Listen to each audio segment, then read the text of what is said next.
Are you racing Ironman Hamburg this year? If so, this is the video for you because in it I'm going to cover a number of hints and tips that will help you smash your race day. So who am I? My name is Stephen, Coach Steve from Smart Endurance Solutions. I'm also an IRONMAN U certified coach, and I've literally got thousands of athletes to Ironman start lines and finish lines over the years via either my one-to-one coaching or my training plans. But in this video, I'm going to take you through my breakdown of the Hamburg course, in terms of from my own experience and also from my athletes who I've interviewed to help put this video together. So let's get to it. Okay, so we're going to go through the swim course, T1, bike course, T2, run course, and finish line, and what you need to know. At the end, we're also going to talk through some other logistics you need to know. We're also going to talk through some nutrition advice. We're going to talk through equipment advice and also the race day schedule that you need to know in terms of how to maximize that and make sure that you're 100% prepped and know what's going to happen throughout your few days in Germany. So first off, know your enemy, and we're gonna, as I said, we're gonna go through the course. By the way, and this is key, actually getting to Hamburg is very easy in terms of if you fly into the airport, there's a good train that gets you from the train to the race venue. But it being a city Ironman, that has a limitation, and you're not going to be able to try out much of the bike course, which most people like to do in the days beforehand, because all those roads are open, whether they close on race day. So realistically, you will be able to have a swim, practice swim, and that talk about what day that is and when to do that. But realistically, on the bike, you're only going to get a chance to spin around the city itself and just make sure everything's all right. You will be able to run at least a full loop of the run course and get a feel for it, but just bear that in mind. Okay, so this is where your day will start on the race day. The swim is in a lake, but it's going to split into two by the kind of the bridge as such, and we'll talk through what that means for you. 6:30, this is when the age groupers start, and this is what you're going to see. As you can see, there's the swim exit, and we'll talk a little bit about how the rolling swim start works in an Ironman race. This is the swim course. As you can see, it is a one loop course, and this is the pontoon that you will start off. This is where the pens or the corrals are beforehand. What do I mean by corrals? And this is also one of my top tips, so you need to seed yourself accordingly. By the way, it's extremely likely it will be a wetsuit swim. It has been for the last few years. The water temperature has been around 17 to 18 degrees, but there have been instances where it hasn't been. Okay. So seed yourself correctly. And what do I mean by that? Ironman has used a rolling swim start rather than a mass start because it used to panic all the age groupers. So it means that when you arrive on race day, there'll be pens that will be indicated by a sign saying sub 60 minutes, sub 80 minutes, sub 90 minutes, etc. And you put yourself in the corral or the pen that equates to your expected finish time. So if you are a fish and you're going in the sub 60-minute corral, you get there and you put yourself in, and they will let you guys in first. How that works is when the gun goes off from 6:30 on race day, they will have 4 volunteers and kind of 4 lanes where volunteers literally have their arms like this. A beep will go, and then guys will, and then there's 4 athletes who will enter the water. Hands go down, 10 seconds, beep, 4 water. Just means a very smooth, controlled entry into the water. But as you can see from that picture, it's quite a narrow swim start, and normally other races you can get into this 5 and 6 lanes. Get there early. You don't want to get to the race and it's actually no space to you to get to the front of the 90-minute corral, because that's where you think you're going to be. And there's zero benefit to any age group or putting themselves in the wrong corral, because if you think, okay, I'm worried about cutoff times, and you put yourself in like an under-hour swim and you're really only kind of a 2-hour swimmer, 2 things will happen. 1, the stronger swimmers will swim over you, and number 2, you'll lose the ability to draft off someone who's close to your level, and I'll talk about that in a second. Sighting, I advise, because it's a lake swim, there's not an awful lot around to sight off, as in you'll see that the buildings are very uniform and very grey, so it's not as if like in another race where you can sight off a lighthouse or there's a big tree, etc. So I advise sighting beside the actual buoys. The buildings kind of get on this side. the first sighting point you'll have here is the bridge. Dead easy. Just go straight for it. And when I talk about sighting, I mean every kind of 9 to 12 strokes, you can pop your head up and you make sure you're aiming towards something that you're that you know you're going to pass. If it's still in front of you, you go in a straight line. If you're missing it, you're veering off left or right. So sighting point first off would be the bridge. And then, as I said, I wouldn't normally advise people sighting off the buoys because they can move around, but buildings, there wasn't anything overly distinctive I could aim for. So I said, aim for the turning buoys here.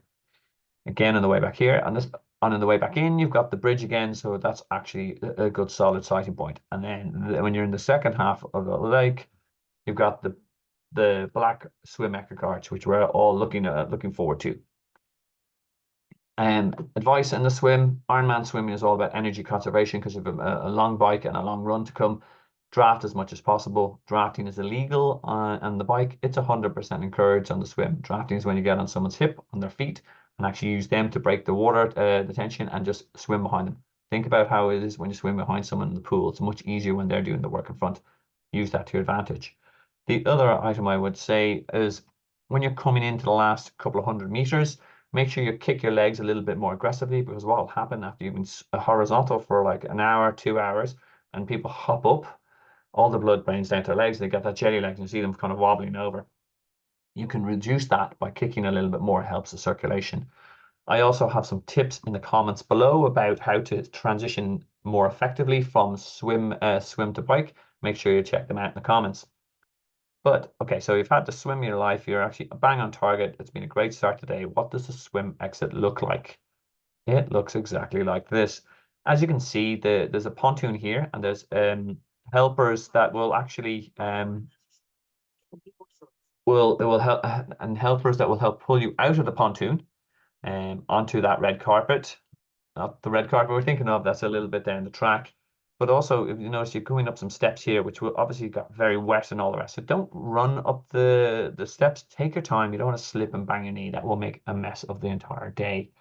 But use the time effectively. This guy got it going on. He's already taking off his wetsuit as he's moving, because it is a long transition. So the more you can get done before you get to the changing tent, the better. So this guy's pulling his wetsuit zip up. This guy's getting his wetsuit arms out. Smart. And again, I talk in these things you can do and how to get your wetsuit off more effectively in the comments below. The transition itself, you will have come around, and there's the changing, there's the blue bags, which you'll pick it up. Ironman has a specific system of bags, which I'll talk about just in one moment. But essentially, it's a long rundown. It is a very long transition, between 500 to 600 meters, but it's a straight line. It's quite efficient if we're going to be clichély German about it.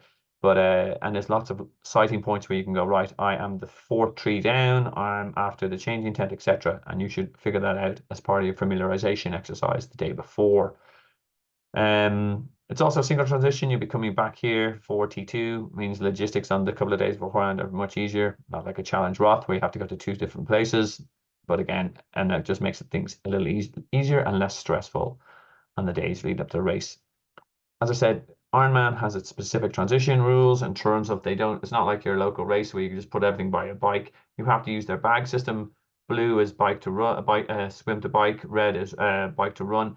And it might sound a little bit daunting. There's also personal needs bags, afterwear bags. I actually have a video in the comments below that talks you through it and shows you recommends what you should put in each bag and what it should and how it works.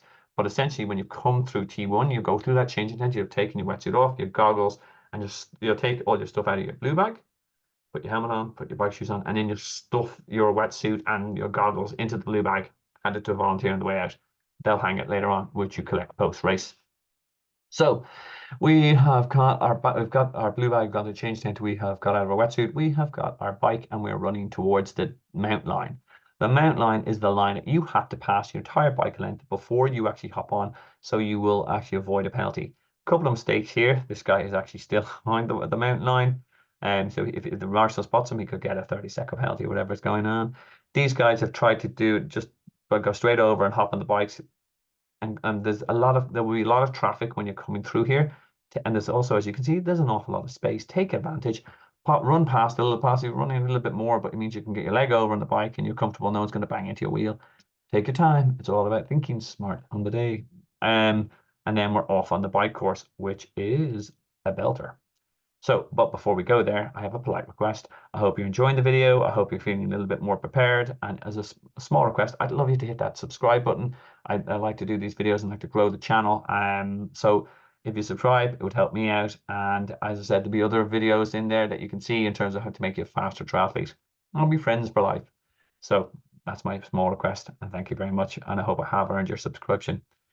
But back onto the bike course. This is all we care about, Steve. Yeah, fair enough. The bike course is lightning fast. Why is it lightning fast? The roads are silky smooth and also it's flat as a pancake. As you can see, there's zero kind of elevation gain in this really. It's a two-loop course, but being flat and fast brings with it some caveats. The first 30 kilometers and then by extension, when you're going back in and do this your second loop, the 89 to 120. Oops, I have one thing. Swim cutoff is 2 hours and 20. And I'll talk about the cutoff times at the rest of the different disciplines, so you're aware of this. But we've made the cutoff. We're in good form, and we're looking forward to the bike. So what we doing? Okay, so next up we are on the bike course, and I said the first 30 and the second 30 per loop. You're still in the town, so there's some technical turns. There's some not potholes. Germans don't do potholes. There are some manhole covers, etc. So just be aware, be a little bit slower. When you're out here in the countryside, it is and it will feel fast. So it actually can feel narrow parts, even though there's lots of space, because there's cyclists going both ways and people are belting by. You also will be passed by some of the pros on their second lap, and they're going like 45 kilometers an hour, 50 kilometers an hour. So the key to maintaining safety on this course is 100% spatial awareness, as in what's going on around me, and communication.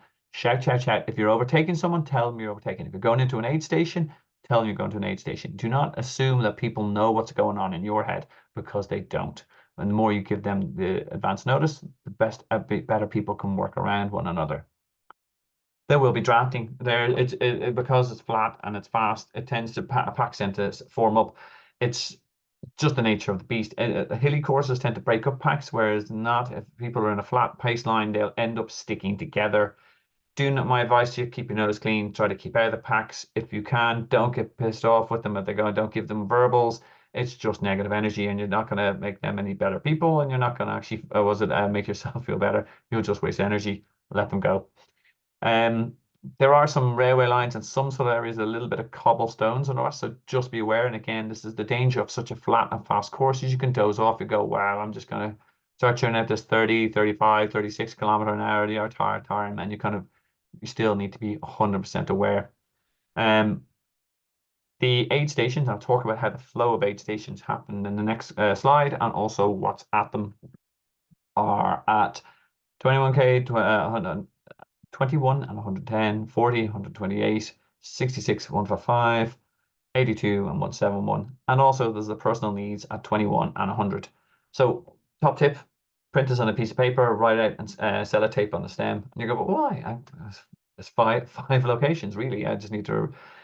You will be surprised how much you will forget on race day with your race brain. As you won't remember your home phone number, let alone where the next aid station is, and you're a bit concerned because you dropped your bottle and you're a bit thirsty. Make sure it's there. It just makes it easier for you to kind of remember and reduces stress on the day. And that's what it's all about. Here's where they are. And a top tip, by the way, guys, I don't like where this aid station is because it's in the middle. It's one of the faster parts of the course. It's going to be dangerous. You don't want to lose momentum because, wow, am I going to slow down to whatever 10k an hour to pick up my bottle when I'm at 35s? No. And people pulling in at speed, it's a bit more danger. I recommend going to these guys. It's in the city limits, a bit slower, and it'll be easier to load up. So how do the aid stations flow work? You will see two parts, as in say, like at the start, there's the trash area. This is the only place you can chuck litter on the course. If not, and if you're caught by marshal, you're DQ'd. We're guests in some of this country respect it and actually respect the rules. And if you have to hold on to an empty water bottle for like 20, 30k, do as you're told. And then you'll have volunteers who are holding out water bottles and shouting water, water, water, ISO, ISO, ISO, gels, etc. The ESO is precision hydration, not that weird mortal stuff that they're trying out in the States, or Gatorade, because Ironman seems to have broken up with those guys. And they tend to kind of will have they will do a mirror. So you'll have water, ESO, gels, bars, bananas, and then ESO again and water again. So this is what I do. I will typically have a water, and the water bottles are in 750 milliliter bottles, so you can put them in a standard bottle cage. But I will take when I know an aid station is coming up, I'll start draining as much water out of my bottle. I'll pour it down my back, pour it down my front to keep my core temperature down. And I know then I'm just going to ditch that bottle. So then I'll chuck it into the trash area. There's around 500 meters of that. It's easy to hit. I'll get the water bottle and I'll put it into my bottle cage. Again, when you're coming into it, I will start. I'm coming into the aid station, guys. I'm coming in. And then when you see a volunteer, make eye contact, point, water, slow down. There's no point in you going in fast and knocking that water bottle in the air. Slow down, feather your brakes, grab in, communicate. I'm coming out, come out again. I will also, at the second aid station, as I said, the isotonic drink, if you're using a front torpedo, what I will tend to do is I will fill up my water bottle, because I have a little hole that it fits in, and then I will chuck that bottle in the second bin station. Again, it's all about being smooth, it's all about controlled, and it's all about communication. The more you shout, the less surprises you're going to cause the other people going on bikes. I saw in a recent race people coming in, stopping dead on the brakes, and lads slamming into them. That's so easily avoidable with a communication and just as in having a bit of aid station etiquette. What's in them? As I said, we've got the water bottles, precision hydration, Morton gels, Morton bars, and bananas. All good. Right, so we've on the bike, we've had a belter of the bike, and it will be a fast bike split. Do not panic if you're sort of going, wow, I'm 10, 15 minutes faster than I would have thought. My legs will be fried. If you're staying within your number, that's the split you're getting. It's a fast course. You will come to the dismount line. Again, you need to mount completely before the bike, before you get to this line, and then run with your bike, holding it by a saddle. Again, in the transition tips, I show you how to do that, etc. Make sure you check it out, and make sure you like. Friends forever. Straight run down, rack your bike, straight run down, pick up your red bag. You will, again, this is your bike to run bag. And oh, you only take your helmet off after you've actually racked the bike. Okay, again, could be a possible penalty. It's simple stuff. Just make sure you know where, and also make sure you know where you're running to, and this will be figured out from your familiarization the day before. Guys, I hope you're enjoying the video. I'm sure you are, little minxes. Let's just hit a thumbs up when we're out there. It helps the channel. Thank you. Okay, next up we have got our run course. By the way, another top tip, which my friend lives by, and he's right in T2. And by the way, the bike cutoff, as I should have told us beforehand, is 9.5 hours. That includes your swim split, your T1 split, before you get there. So, but 9.5 hours should not be a problem. It is a fast course. Make sure you just keep an eye on your numbers. The other thing to note on the bike course is that there is an underpass where you go under a bridge, and it messes up with GPS. So if you think you're going less than your bike course, you're not. It is 178, but it comes up at normally 177 or 75. It depends on how much your GPS gets messed up on the day. All right, okay, run course. It is a belter of a run course. It being Hamburg, it's pancake flat as well. I asked my athletes to describe the run course in one word. Okay, right. They describe the swim course as in lovely. They call the bike course as fizzy, one guy said. And the other, the run course, he just said it's insane with energy. So this is what you have to look forward to. It's 4 loops, very flat. There's only a little bit of an underpass. It's mainly on concrete and tarmac. There's a little bit where you go off in kind of a park, and there's a little bit of a kind of that softer kind of pathway. So that's to look forward to. But what I say to newbies as well, who's a bit nervous and go like, wow, I'm already out here 8, 9, 10 hours. I have a marathon to look forward to. Don't do that. Don't say marathon to yourself. As in break it into kind of 4 blocks of 4 10Ks, right? 10K is manageable. Absolutely. You've done loads of them in training, even the midweek stuff. First one is be conservative, hold back, make sure you don't go too fast and end up finishing like a burst balloon. Second and third, settle into your kind of race day pace that you've done in your long runs on your long bricks on your bike. Fourth, it sucks. It always does. There's no way about it. If but you just have to dig in. That's where the mental game comes key. When we talk about using visualization, mantras, dedications. Again, I have give mental tips on the day in the videos below. Make sure you check them out. It should help you race day. Fuel aid stations are around every 2.5 kilometers, and a lot of people will try to run, and when the transition, they'll run with gels and all that. I'm of the opinion I paid Ironman that much amount of money to come to their wonderful course. I am going to fill my boots and get some money back. Those Morton gels around €5-6 each. I tend to eat as many of them on the course as possible, so I run out with just my runners, my visor, and my shades, and I fill my boots at every single aid station. And I'll talk about the flows there and what's available. Pace we've talked about already. The feed off the crowd energy. As I said, it's a really well supported course. The Germans love their Ironman and they come out in their thousands. So high five, talk to people, buddy up and all the rest, and just enjoy the day. And the other thing to note, as I said, there's a little bit of an underpass here. We go under the bridge. And then you can back up. So that's your little pimple here. That can also mess up with your garment. So when you look down and you go like, wow, I've only done 41K and I'm running up to the finish line. Rubbish. Trust it. Trust the German course markings and ignore your garment. They tend to lose around 200, 300 meters because you're on the underpass. Don't freak yourself out. The run cutoff and the right total cutoff for a race is 15.5 hours, which includes swim, T1, bike, T2. It's shorter than most courses, as in most around the 16 or 17, depending on the course, but it reflects how fast the course is. So don't get freaked out by that. As I said, you will get a PB bike split. You will the run the swim is nice, and you should have a good run as well. It's nice and flat. So that's what you're doing. Have your finish line moves ready. Do not do that classic thing where people get over the finish line and look down their garments. So that's the picture you're going to go on your wall when you replace your pictures of your wedding, your communion, your kids, or whatever, or what's up there. Make sure you look straight up. You've got your Usain Bolt move or your aeroplaning down the finish line, and you get a good picture. The timing splits will come later.